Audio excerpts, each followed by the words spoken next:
사람들은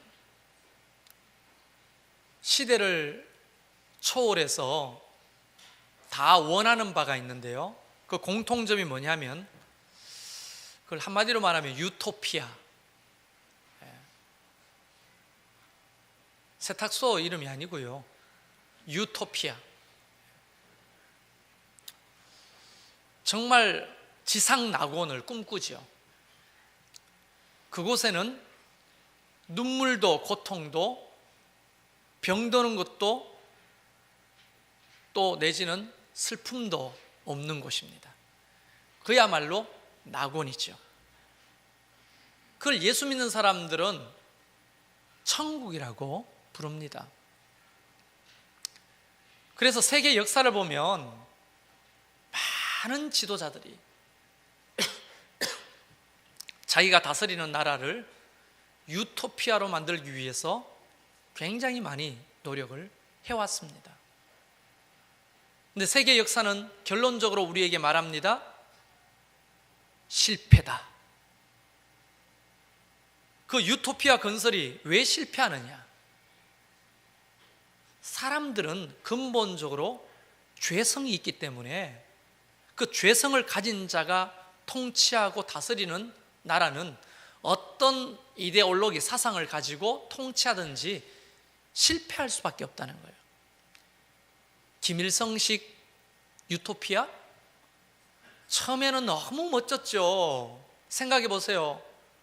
가난한 사람, 부자 따로 없고 모두가 같이 일하고 모두가 같이 분배해서 모두가 배부르게 같이 살아가는 세상, 괜찮잖아요. 근데 그게 되냐 말이에요. 사람은 욕심이 있기 때문에 그 욕심을 힘으로 성취하려고 하는 사람들이 생기면 결국은 그것도 물 건너가는 거예요. 로마가 패권을 차지했던 시대도 로마의 그 군합발에, 그 강력한 군사력에 그저 잠잠했었지만 그걸 팍스 로마나라고 부르는데요, 거기에는 참된 평화가 없었어요. 영국이 패권을 차지하고 대영 제국이라고 불렀습니다. 그래서 이런 말이 있죠. 영국은 해가 지지 않는다. 로마는 모든 길이 로마로 통한다. 어떻게 한번 멋진 나라들을, 세상을 통치와 다스림으로 꾸며보려고 했으나 다 실패했죠. 요즘은 미국이 패권을 가지고 있습니다. 그래서 팍스 아메리카나라고 하는 말이 있습니다.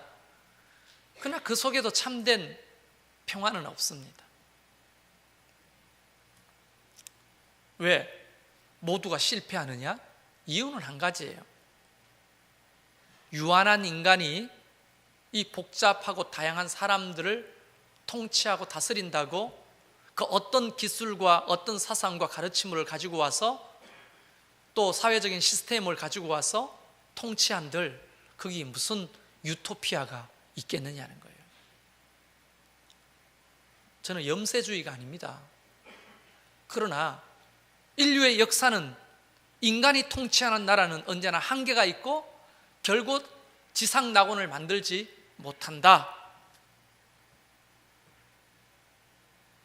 그러면 사람들이 꿈꾸는 거예요. 이런 지상 낙원을 누가 만들 수 있느냐? 누가 통치해야만 과연 가능한가? 이런 고민이 됐을 거 아니에요. 전제가 있습니다. 사람처럼 악하지 않아야 한다. 사람처럼 욕심이 없어야 한다. 사람처럼 유한하지 않아야 한다. 그럼 누굽니까? 어떤 전지전능하고 가장 선하고 가장 완벽한 어떤 신에 의해서 통치되는 상태, 그때서야 비로소 유토피아가 열리는 겁니다.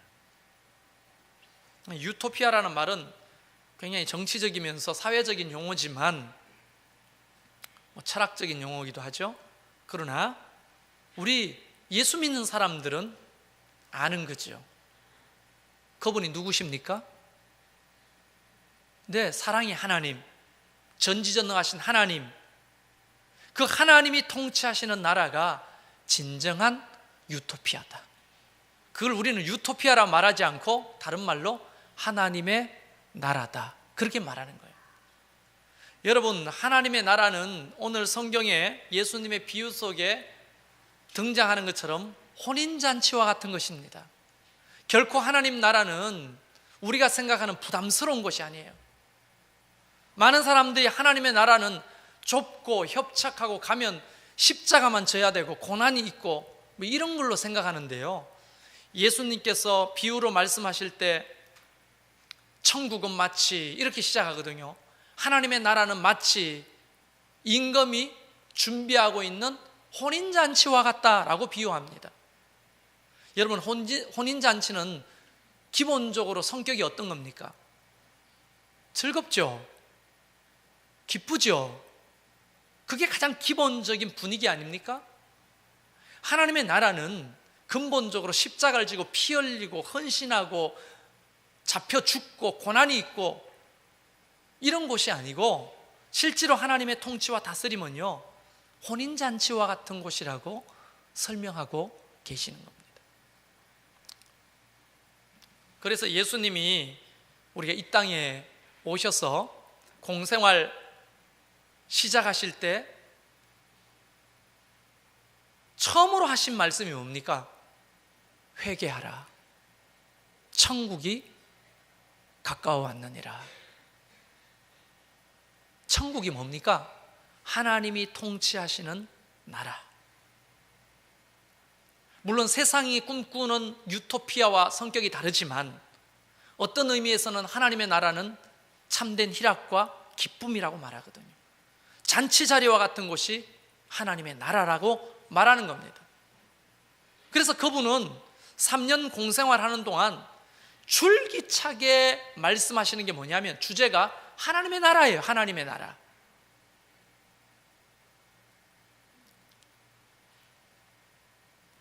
죽어서 가는 나라, 이렇게 하나님 나라를 이해하면요, 굉장히 편협한 이해입니다.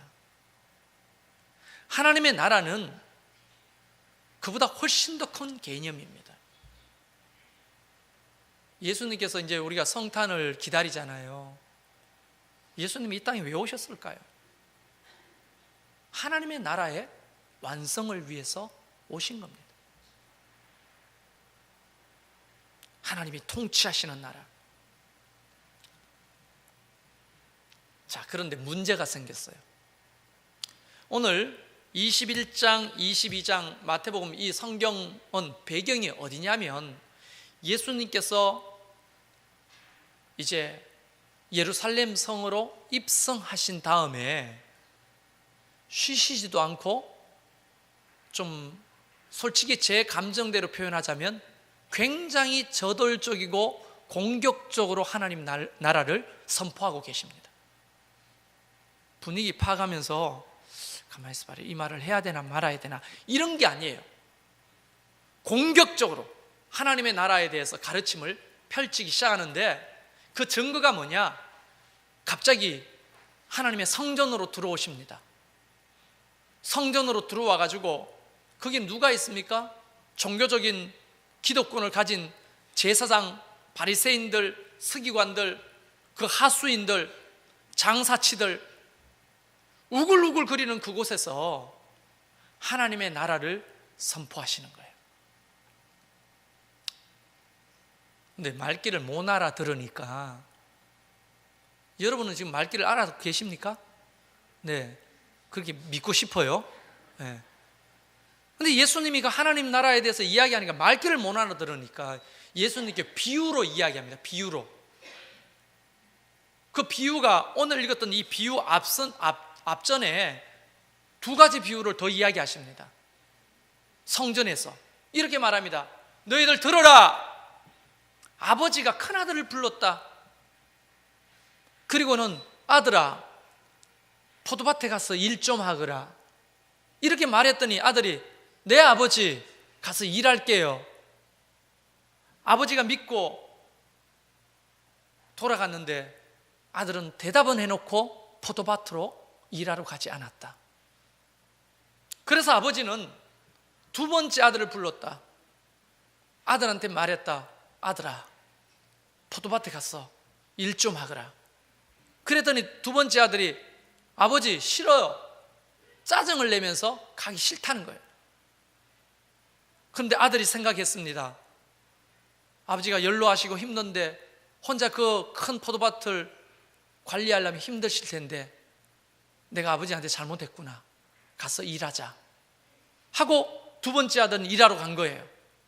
그 비유를 말씀하시면서 누가 칭찬을 받고 잘했느냐? 사람들이 말합니다. 두 번째 아들요, 두 번째 아들. 그렇지, 첫 번째 아들이 누구냐? 바로 너희들이다. 사람들이 웅성거리는데 갑자기 두 번째 얘기를 시작합니다. 어떤 사람이 있었다. 큰 포도밭을 두고 먼 타국으로 가야 되는데 맡길 사람을 찾다가 아주 성실한 어떤 농부에게 자기 밭을 맡기면서 계약을 했다. 왜냐하면 이 밭은 내 밭이고 너는 일을 한다. 그러니까 나눠 먹자. 얼마나 나눠 먹었는지 모르겠지만 그때 당시에는 땅 주인과 소작농이 몇 대 몇으로 나누는 법이 있었겠죠. 그리고는 맡기고 먼 나라로 갔는데 시간이 돼서 포도 추수할 때가 된 거예요. 그래서 하인을 보냅니다. 주인이 농부한테 계약대로 그 몫을 달라고 했더니 야, 너 누가 보내냐? 누가 보냈어? 이러더니만 개패듯이 패가 돌려보내는 거예요. 피를 질질질 흘리고 주인이 너 어떻게 됐냐? 아니 그 농부가 나를 이렇게 때렸습니다. 돈도 안 주고 때렸습니다. 두 번째 하인을 보냈습니다. 그랬더니 또 보내. 에라 죽어봐라. 그러고는 그 농부를 하인을 죽여버렸어요. 농부가. 한 신문을 하던 하인이 안 오니까 세 번째 하인을 보냈는데 돌로 반 죽이도록 때렸습니다. 사람을 시켜가지고 피를 철철 흘리면서 온 거예요. 주인한테. 지금 이게 내 얘기가 아니고 성경의 얘기입니다. 내 얘기 듣듯이 듣지 마시고 성경 얘기를 지금 여러분 알아듣기 쉽게 이야기하는 거예요. 그게 21장 32절부터 쭉 40절까지 나오는 얘기를 지금 하고 있는 겁니다. 처음 듣는 얘기처럼 들으니까 깜짝 놀랐어요. 그래서 돌 맞고 온 하인한테 물었습니다. 너 돈은 받아왔냐? 아니요. 안 되겠다. 하인을 보내니까 가소롭게 여기니까 아들을 불렀습니다. 아들아, 가서 네가 가서 계약대로 그 돈을 받아오너라. 내 아버지 하고 아들이 농부한테 가가지고 하인을 쳐준 게 무슨 짓이냐? 계약했지 않냐? 이건 아버지 땅 아니냐? 계약대로 돈 내놔라 하니까 그 농부가 가만 생각, 저놈 상속자네. 저거 죽여버리면 이 땅 내가 해도 될 수 있겠다 하고 그 아들까지 죽여버린 거예요. 그러면 주인이 농부를 어떻게 대하겠느냐? 주인이 군사들 이끌고 와가지고 어떻게 하겠어요? 그 농부를 진멸하고 정말 성실한 사람에게 이 포도밭을 맡기지 않겠느냐? 이런 이야기를 했어요. 가만 듣고 있던 대제사장과 바리새인들이 갑자기 서로 바라보면서 뭐 하는 짓거리야 저거? 우리 보고 하는 소리 아니야 저거? 그럼 우리가 지금 돌로 쳐 죽인 그 농부란 말이야? 일 간다고 해놓고 일 안 간 큰아들이란 말이야? 저거 뭐 좆단 얘기를 하고 있어. 잡아 죽이자 저거. 여러분 눈빛이 너무 황당해요. 처음 듣는 얘기처럼 하니까. 45절 말씀, 21장 45절. 대제사장들과 바리새인들이 예수의 비유를 듣고 자기들을 가리켜 하신 말씀인 줄 알고 잡고자 하나. 되어 있잖아요. 지금 내가 그 얘기를 하는 거잖아요. 왜 생전 처음 듣는 것처럼 그렇게 봅니까?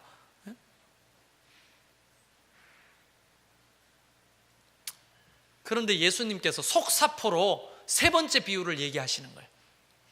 여러분 오늘 읽었던 본문 말씀은 한 가지의 비유가 아니고 두 가지 비유를 붙여서 얘기하고 있습니다. 세 번째 비유지요? 세 번째 비유가 뭐냐? 이런 겁니다. 천국은 마치 하나님의 나라는, 여러분 잘 들으세요. 하나님의 나라는 임금이 자기 아들을 위해 혼인잔치를 준비하는 것과 같다는 거예요. 2000년 전의 문화로 보면 초청을 두 번 합니다. 첫 번째는 미리 초청할 사람들을 정해놓고 종도를 보내서 우리 임금님의 아들 결혼식이 얼마 동안 준비돼서 있을 거니까 준비하고 계세요 하는 예고편 초청을 합니다. 왜냐하면 언제 준비될지 모르니까. 오늘날처럼 몇 월 며칠 몇 시에 오세요 이게 아니에요. 그래서 청한 사람에게 쭉 전하는 거예요. 그리고 이제 임금은 자기 아들을 위해서 잔치 자리를 준비할 거 아니에요. 그리고 이제 얼추 소도 잡고 뭐 아들도 준비되고 신부도 준비되고 다 됐으면 날짜가 정해지는 거예요. 임박해가지고. 그래서 두 번째 종도를 보내는 거예요. 야, 지난번에 명단 있지? 지난번에 첫 번째 초청했던 사람한테 다 가가지고 이제 다 준비가 됐으니까 몇 월 며칠 몇 시에 오세요 라고 전해라. 그게 종도를 갖는 거예요. 그 명단을 보고 찾아가가지고 말했더니 못 가겠다. 나는 지금 이 누가복음 14장에도 이 비유가 그대로 나오거든요. 14장에 누가복음 14장 이야기를 좀 덧붙여서 이야기하면 나는 지금 소사로 가야 되니까 못 가겠다. 그리고 어떤 사람은 나는 밭에 나가서 할 일이 너무 많으니까 못 가겠다. 하인이 신부로 와서 너무 황당한 거예요. 두 사람 붙들고 또 몇 월 며칠 날 잔치, 나는 장가 가야 돼. 못 가겠어. 하인들이 풀이 죽어서 돌아오는 거예요. 하나같이. 어떻게 된 거냐? 이야기는 잘 지내느냐? 했더니 그 하인들이 아무도 이 청함에 허락하는 사람이 없었다고. 여러분, 이게 임금에게 얼마나 자존심 상하는 일입니까? 임금을 무시하는 겁니까? 그래서 임금이 화가 났습니다. 군대를 보내서 그 모든 사람들을 죽여버리고 그 동네를 불살라 없애버렸습니다. 이 사람들 누구를 말하는 겁니까? 예수 그리스도를 거부했던, 하나님의 뜻을 거부했던 유대인들을 비판하는 말이기도 하지만, 그때 당시에 하나님의 말씀을 맡고 하나님의 뜻을 이끌어가야 될 종교 지도자들, 하나님의 그 놀라운 하나님 나라에 초청했는데 그들이 거부하고 자기 배만을 채우는 그런 사람들. 그리고 두 번째 비유가 이어집니다. 전체적으로는 네 번째 비유고 이 이야기 속에는 두 번째 비유입니다.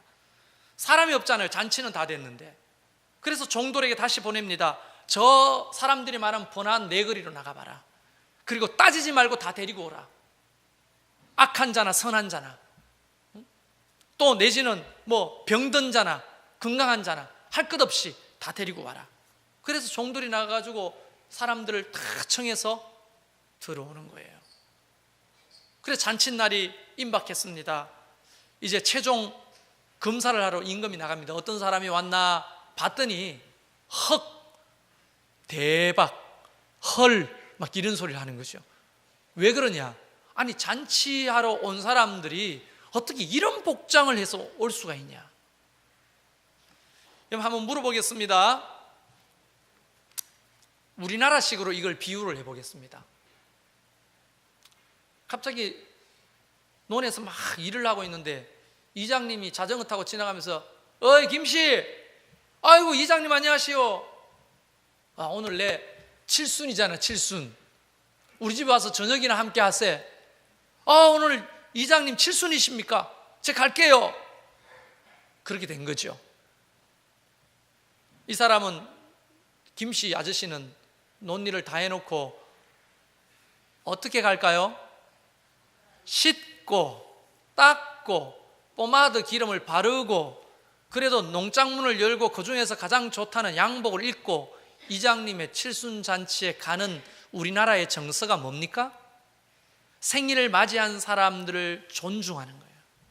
예의를 지키는 거죠.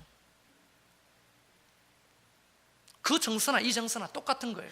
임금이 나가봤더니 전부 다 그런 복장으로 온 게 아니에요. 한마디로 말하면 처음 소개팅을 나갔는데 뭐 우리 예언이라고 합시다. 반주자 소개팅 해봤지? 소개팅 나갔는데 예쁘게 해가지고 화장하고 옷도 거울 앞에서 이것도 맞춰봤다가 또 저것도 맞춰봤다가 몇 번 맞춰 갔는데 남자가 안 오는 거예요. 10분이 지났는데 헐레벅들 뛰어오는 거죠. 남자가. 봤더니 복장이 일하던 복장 그대로 온 거죠. 그래서 털면서 죄송합니다, 일하다가 너무 급해가지고 왔는데요, 예언이가 오케이 할까요? 예? 주스 시켜놓고 호로록 소리 나면서 빨아먹으면서 나중에 또 만납시다. 누가 허락을 하겠어요? 어떤 여자가? 여러분, 그 사람의 복장은, 소개팅할 때 복장은 나를 존중하는지 안 하는지를 보는 굉장히 중요한 사인 아닙니까? 근데 임금이 불렀는데 아무리 바빠도 지금 이 말은 임박해서 오라고 했지만 집으로 돌아가서 씻고 닦고 가장 좋은 옷을 입고 와야 되는데 그냥 다 임했다는 거예요. 그래서 예수님이 14절 말씀에 청함 받은 사람은 많되 택함 입은 자들은 없다라고 말씀하는 거예요. 그래서 임금이 손발을 묶고 바깥에 다 내어 쫓아라, 복장이 준비된 사람, 그런 사람들만 드리라, 이렇게 말하는 거예요. 누굴까요 도대체?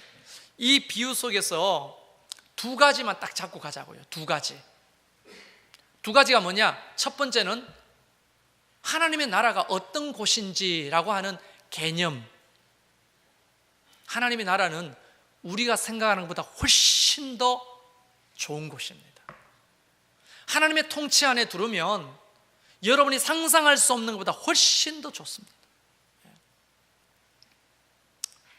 어느 날 제가 호텔 뷔페에 초청을 받았습니다.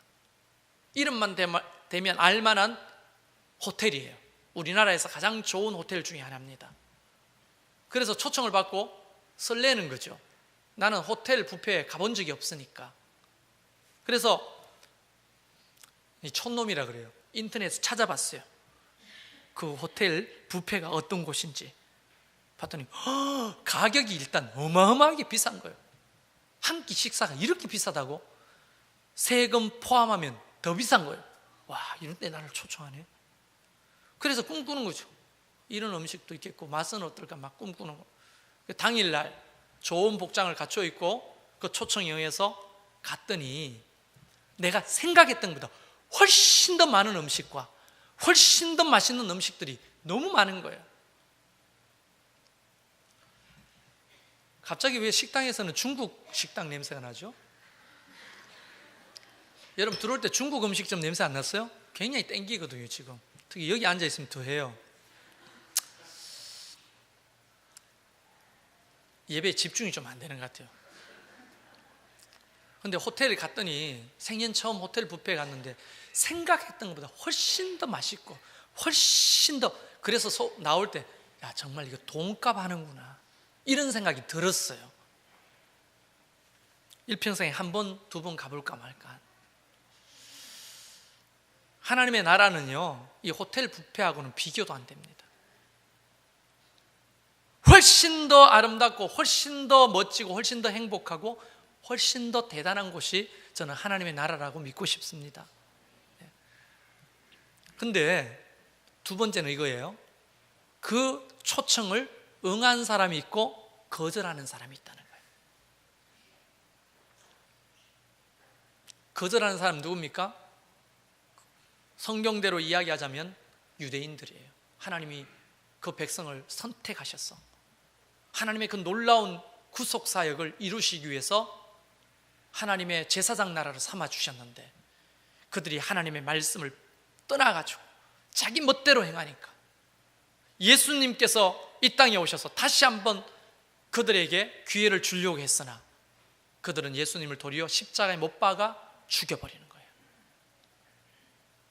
여러분 이게 2000년 전 이야기가 아니고요, 오늘날도 이런 비슷한 형태가 얼마든지 우리의 신앙생활 속에 있을 수 있지 않나요? 두 번째는 택함 입은 사람들이 적다는 겁니다. 그래서 여러분이 거절하지 않고 초청받아서 하나님의 교회에 왔잖아요. 얼마나 감사해요. 자격도 없는 우리 민족에게 복음을 전하셔서 제사장 나라로 삼으시고, 저와 여러분이 자격도 없는데 하나님의 자녀 삼으시고, 그래서 우리는 하나님의 몸된 교회 안에 초청받아 오게 됐잖아요. 근데 여기서 끝나는 게 아니죠. 결론은 이겁니다. 그 중에 택함 받은 사람이 없다는 거예요. 적다는 거예요. 이게 이제 굉장히 중요한 우리의 결과이면서 우리의 이슈가 되는 거예요. 이런 하나님의 나라에 하나님께서 우리를 초청해 주셨다. 그것만 해도 너무 감사한데, 초청받았다고 끝이 아니고 그 초청받은 사람들에게 걸맞게 뭔가를 예비해야 된다는 거예요. 그래야 그 사람이 택함을 받는다는 거예요. 그래서 예수님이 결론적으로 청한 사람은 많되 택한 입은 사람들이 적다는 겁니다. 여러분, 그 교회 2.0은 뭐 하는 곳이죠? 뭐 하는 거예요 도대체? 오늘 기도하신 임태상 집사님도 그 교회 2.0에 대해서 기도해 주셨는데 감사한데요, 그 2.0이 뭐 하자는 겁니까 도대체? 뒤에, 그 교회 뒤에 2.0만 붙이면 뭐가 되는 겁니까? 그럼 왜 2.0을 붙입니까? 3.0을 하지. 아니 9.0이 더 안 좋아요? 아니 9.9 어때요? 그 교회 9.9.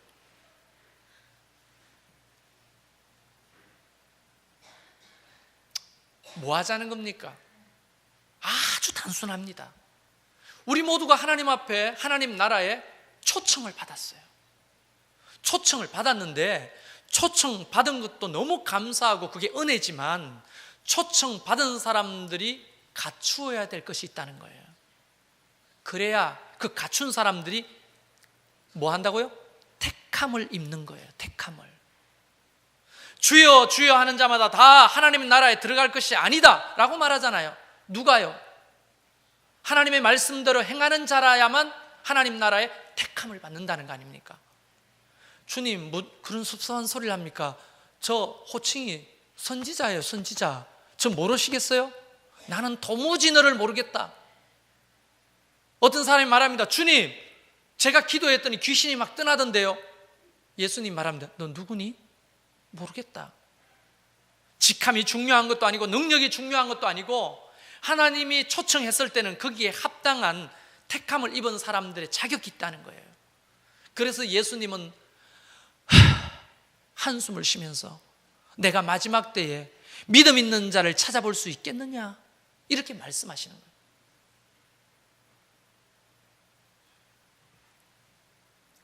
여러분, 우리는 지금 이런 말씀 앞에 놓여 있습니다.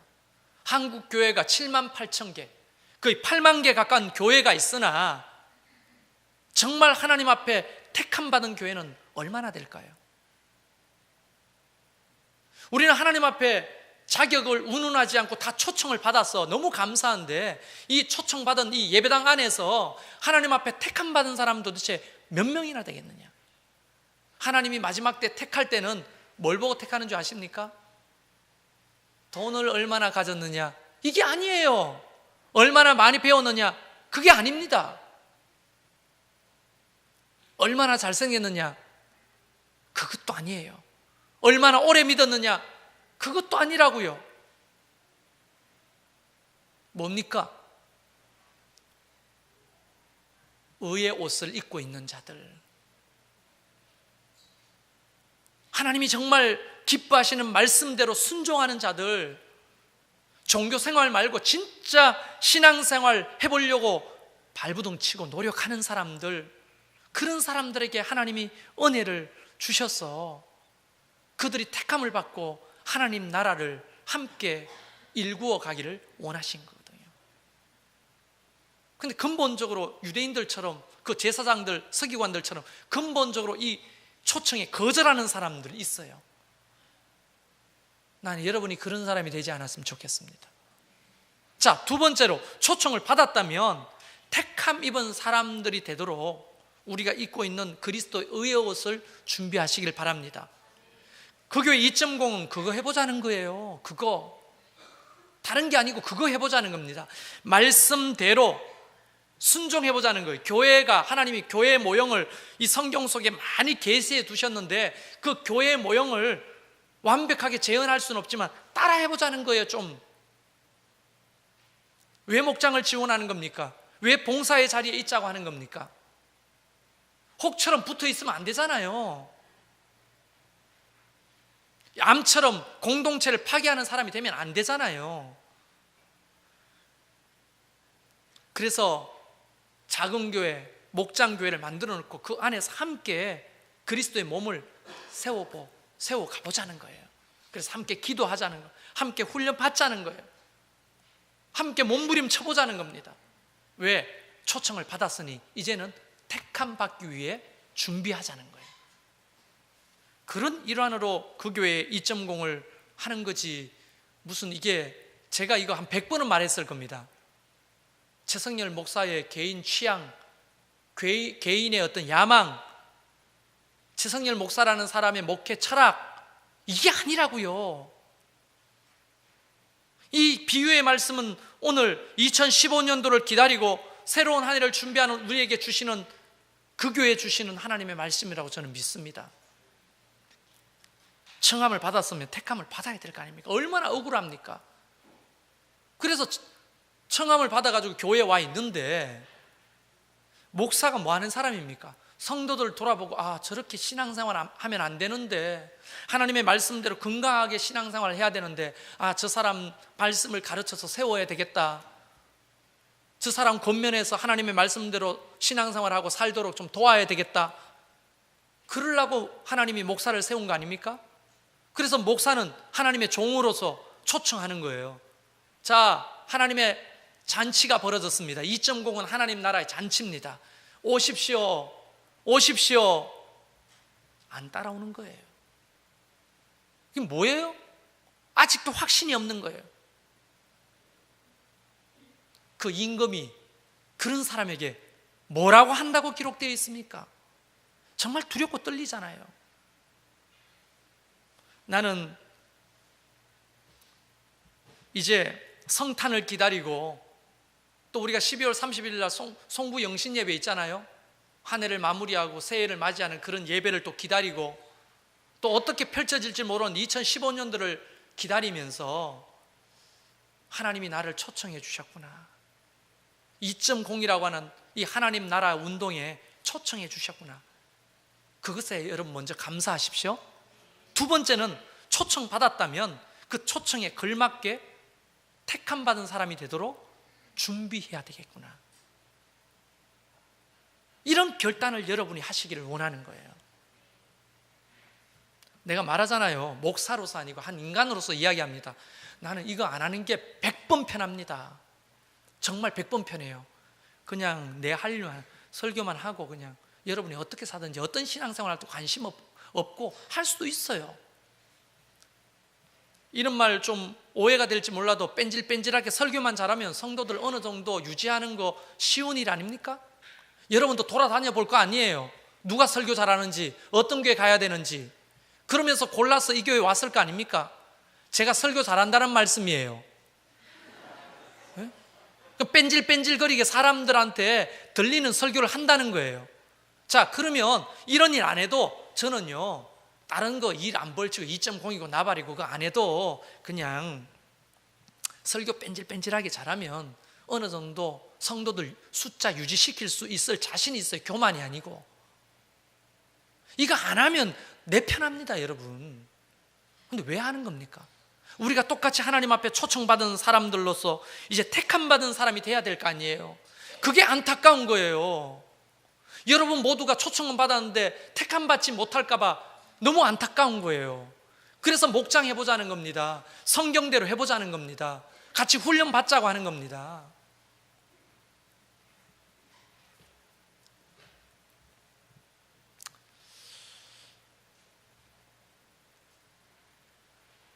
여러분, 앞으로 이제 내년 제가 안식년 갔다 오면 여러분에게 소개할 교회가 하나 더 있는데요. 여러분 미리 책을 읽어보셔도 됩니다. 사가지고 한국 교회의 다음 모델이 어떤 것인가. 대형 교회는 이제 우리가 나갈 방향성이 아니다. 많은 학자들이 그렇게 진단을 합니다. 그럼 작은 교회 운동이에요. 21세기 이제 2015년부터는 한국 교회가 작은 교회 운동을 해야 되는 거예요. 작은 교회 운동은 가정교회라고 하는 형태로 드러나기도 합니다. 그런데 그 목회적 비전과 철학이 어떤 교회가 모델이 돼야 되느냐? 많은 학자들이 세이비어 교회를 추천합니다. 세이비어 교회. 이 세이비어 교회는 150명밖에 안 돼요, 성도가. 그런데 미국에서 가장 영향력 있는 교회로 인정받고 있습니다. 이 150명 성도 안에 들기 위해서 3년 동안 훈련을 받아야 돼요. 3년 동안 훈련받고 교인이 되는, 입교하는 거예요. 그 교인이 되려면 3년 동안 훈련받아야 세어비어 교회의 교인이 됩니다. 100% 11조 해야 돼요. 주일 성수 빠지면 안 돼요. 그런데 그들 150명 모였는데 그들의 1년 예산이 얼마인 줄 아십니까? 수년 전의 이야기지만 지금은 2천만 불. 2천만 불이면 얼마예요? 200억 정도 되는 거 아닙니까? 150명이 1년 예산이 한 190억, 200억 정도를 운영합니다. 그 예산 대부분 어디에 사용하느냐 봤더니 400여 지역 단체를 도웁니다. 노숙자, 고아, 그다음에 알코올 중독자, 마약 중독자, 그런 것들을 치료하고 재활하는 곳 투자하고, 가난해서 집을 평생 살 수 없는 사람 집 지어주기 하고, 주택 보급하고. 150명이 그런 일을 하는 거예요. 150명이 2만 명 된 교회들이 우리나라에 여럿 있습니다. 그런 교회도 못하는 교회가 150명 모이는 교회가 한다고요. 크다고 다 좋은 게 아니고요, 작다고 다 나쁜 게 아닌 거예요. 우리 교회가 지금 놀랍게도 청장년 출석 교인이 150명 정도 됩니다. 남양주의 세어비어 교회예요, 숫자로 보면. 근데 11조는 30명 조금 넘게 합니다. 예산이 그런 걸 할 수 있는, 뭐 고정비, 이 전기세 내고 물세 내고 사례비 주는 걸 하면 끝이에요. 쓸 돈이 없습니다.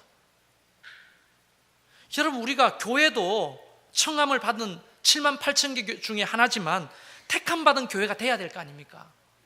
그런 교회를 해보자는 겁니다. 근데 1단계, 2단계 해야 우리 교인 의무 조항이라고 했잖아요. 그러니까 사실 다음 주에 할 뭡니까? 공동의회에 참여할 수 있는 교인의 자격은 1단계, 2단계를 수료한 사람이 되는 거예요. 그래서 올해는 그게 적용이 안 되니까 내년 연말에는 1단계, 2단계 한 사람들만 데리고 공동의회를 할 생각입니다. 교인의 자격이 정해져 있는 거예요. 이런 비전과 철학에 헌신할 수 없다면 그냥 다른 교회 가서 편안하게 신앙생활 하시면 돼요. 우리는 우리 길을 가겠다는 거예요. 성경 하자는 대로, 하나님이 기뻐하시는 대로 그 사람이 따라오든 말든 그 일을 해보겠다는 거예요. 그렇게 세워놓고 그 다음에 뭐 하는 겁니까? 힘들고 어려운 자들을 품을 수 있는 힘이 생기면 그때 품자는 거예요. 우리 자신도 지킬 수 없는 사람이 어떻게 다른 사람을 도울 수가 있겠습니까? 그래서 목장교회는 너무너무 중요합니다. 이 목장교회를 통해서 건강을 세워보자는 거예요. 본질에 집중해보자는 거예요. 숫자가 많으면 집중력이 떨어집니다. 여러분, 길게 설교해서 죄송한데요, 이제 마치겠습니다. 거절하지 마십시오, 이 초청에. 그리고 택함 입은 자가 되기 위해서 시간을 헌신하십시오. 함께 노력하십시다. 그리고 그런 건강한 교회, 건강한 성도 경험해 봅시다. 제 눈에는요, 판단할 수 없지만 그냥 목사의 눈에, 하나님이 세우셨다고 믿고 목사의 눈에는요, 초청받은 사람 많은데 그 교회 안에 택함 받은 사람은 여전히 너무나 적습니다. 그걸 보고 어떻게 목사 가만히 있으라는 겁니까? 전 가만 못 있어요. 누가 뭐라고 하든지 저거는 주님이 원하시는 그 길을 걷겠습니다. 함께 걸을 사람? 네, 7명. 네, 괜찮아요. 7명 다시 한번 기회 드리니까 너무 빨리 내려왔나요? 함께 걸을 사람? 네, 그럼 됩니다. 여러분이면 충분합니다. 우리는 큰 교회 지향하지 않겠습니다. 네. 작지만 강력한 교회를 지향합니다. 건강한 교회를 지향합니다. 그 교회의 교인이 됐다는 것이 정말 자랑스러운 그런 교회를 우리가 함께 만들어가면 좋겠습니다. 이것이 바로 우리를 향한 하나님의 초청입니다. 우리 잠깐 기도할까요?